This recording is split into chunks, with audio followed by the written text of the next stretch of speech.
Para saudara dan saudari yang Tuhan cintai, selamat pagi dan selamat bertemu lagi dalam Renungan Harian edisi hari Jumat tanggal 9 Oktober 2020.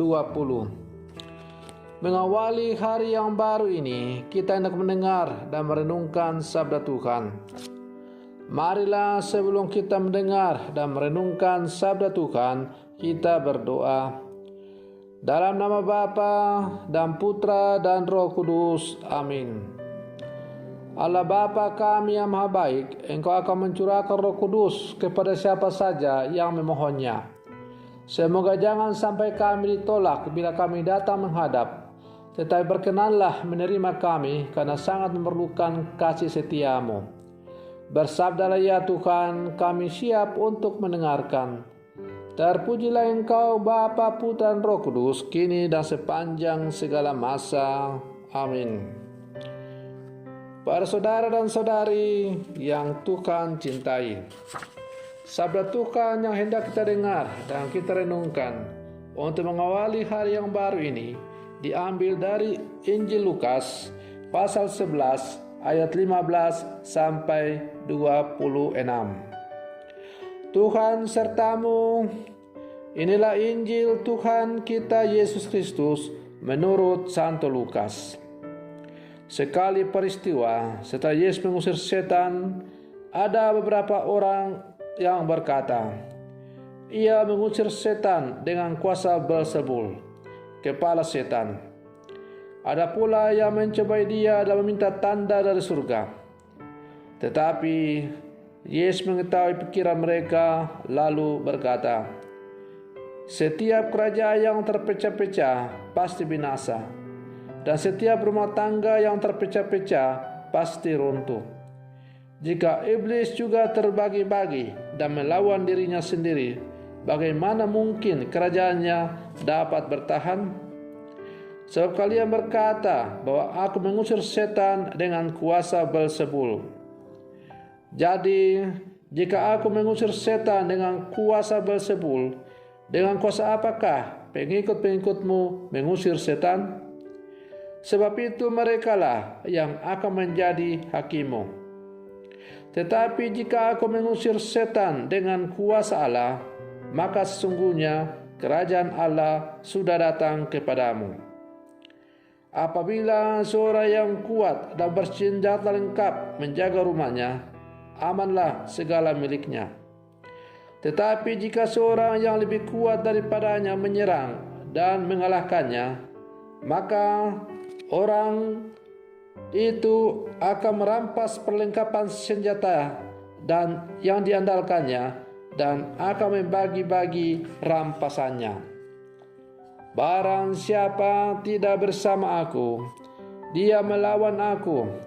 Dan barang siapa tidak mengumpulkan bersama aku, ia mencerai-beraikan. Apabila roh jahat keluar dari manusia, ia mengembara di tempat-tempat yang tandus mencari perhentian. Dan karena tidak mendapatnya, ia berkata, "Aku akan kembali ke rumah yang telah kutinggalkan itu." Maka pergilah ia dan mendapati rumah itu bersih tersapu dan rapi teratur. Lalu ia keluar dan mengajak 7 roh lain yang lebih jahat daripadanya, dan mereka masuk dan tinggal di situ. Maka akhirnya keadaan orang itu lebih buruk daripada keadaan semula. Demikianlah Injil Tuhan. Para saudara dan saudari yang Tuhan cintai, kita mengenal pepatah atau peribahasa ketika kita dulu sekolah. Bersatu kita teguh, bercerai kita runtuh. Namun membangun persatuan bukanlah perkara mudah. Salah satu kesulitan adalah mengharmonikan perbedaan. Itulah yang dapat kita lihat dalam masyarakat kita, di negara kita tercinta ini. Ada kelompok-kelompok yang sama-sama merasa benar dan saling menyerang. Demikian pula Injil hari ini mengisahkan pertentangan prinsip antara kelompok orang banyak dan kelompok Yesus. Sebagian orang menuding Yesus menggunakan kekuatan setan dalam karyanya. Persoalan ini tidak perlu langsung dilihat sebagai penistaan. Yesus pun tidak memandangnya demikian. Ia justru memanfaatkan tudingan itu untuk berbicara mengenai persatuan. Para saudara dan saudari yang Tuhan cintai, Yesus menyampaikan pesan bahwa Allah itu menyatukan. Karena itu orang-orang yang berpegang kepada Allah harus memiliki semangat menyatukan. Orang tidak lagi berpusat pada diri dan kelompoknya sendiri. Orang beriman sejati memiliki kesadaran sebagai satu keluarga Allah. Maka Santo Paulus menunjukkan bahwa iman menyatukan kita sebagai anak bapa Abraham, terlepas dari perbedaan bangsa dan karakter tiap orang. Persatuan itu pula yang akan membentengi setiap orang beriman dari segala yang jahat. Ketika orang hidup dalam persatuan dengan Allah dan sesama, maka rumahnya akan tertata rapi dan rapat, sehingga tidak ada celah bagi roh jahat untuk masuk dan berdiam di sana. Para saudara dan saudari yang Tuhan cintai, salah satu cara untuk menata supaya persatuan kita sebagai umat Allah tetap tertata dengan kokoh dan kuat adalah dengan selalu berdoa. Dengan menjalin komunikasi yang terus-menerus dengan Tuhan, maka dapat kita harapkan kita akan selalu bersatu dengan Tuhan.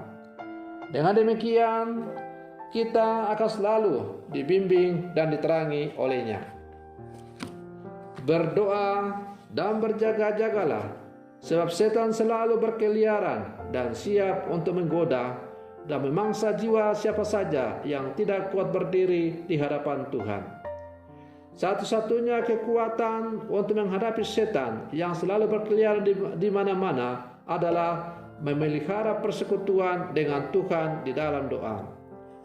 Para saudara dan saudari yang Tuhan cintai, pada zaman ini manusia sering tidak memberikan prioritas waktu untuk berdialog dan bersekutu dengan Tuhan di dalam doa dan Ekaristi Kudus.